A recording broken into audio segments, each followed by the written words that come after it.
আপনারা দেখতে পাচ্ছেন পদ্মা নদী এবং পদ্মা নদীর যে চর আছে, চরে এখানে ধানের বীজ দিয়ে চারা উৎপাদন করা হচ্ছে এবং দেখতে পাচ্ছি দেখেন কত সুন্দর বিনা সারে ধানের পাতা তৈরি করা হচ্ছে, কোনো সার ছাড়াই ধানের পাতা। এবং অন্য সাইডে দেখা যাচ্ছে ওই সামনে সরিষা গাছ লাগানো হয়েছে, সরিষার ফলনও হয়েছে, দেখছি অনেক সুন্দর ফুল হয়েছে। ওই দূরে দেখা যাচ্ছে সরিষা গাছ, ধান গাছ এবং সরিষা গাছ পরপর সম্পূর্ণ লাগানো হয়েছে এবং এইখান থেকে পাতা তুলে এই যে নদীর ধারে লাগানো হয়েছে, এখানে বিনা সারে ধান হবে।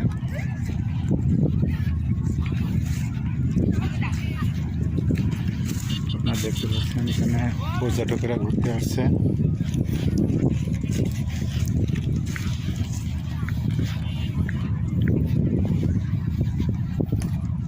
এই যে পদ্মা নদী,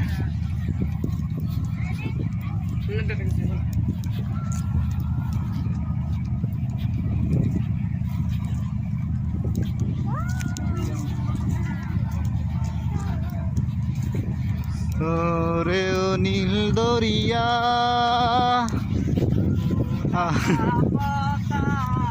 নদী রে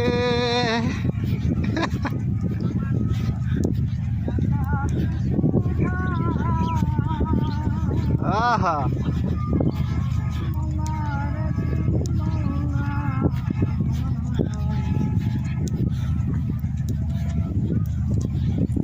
আপনারা দেখছেন এখানে সরিষা গাছের চাষ করা হয়েছে, অনেক সুন্দর, সার ছাড়াই এত সুন্দর সরিষা গাছ চাষ করা হয়েছে এবং খেসারির ডাউল যারা বলে আমরা গ্রামের ভাষায় কলুই গাছ, সেটাও লাগানো হয়েছে এবং মুগ ডাল লাগানো হয়েছে। এই যে কত সুন্দর সরিষা।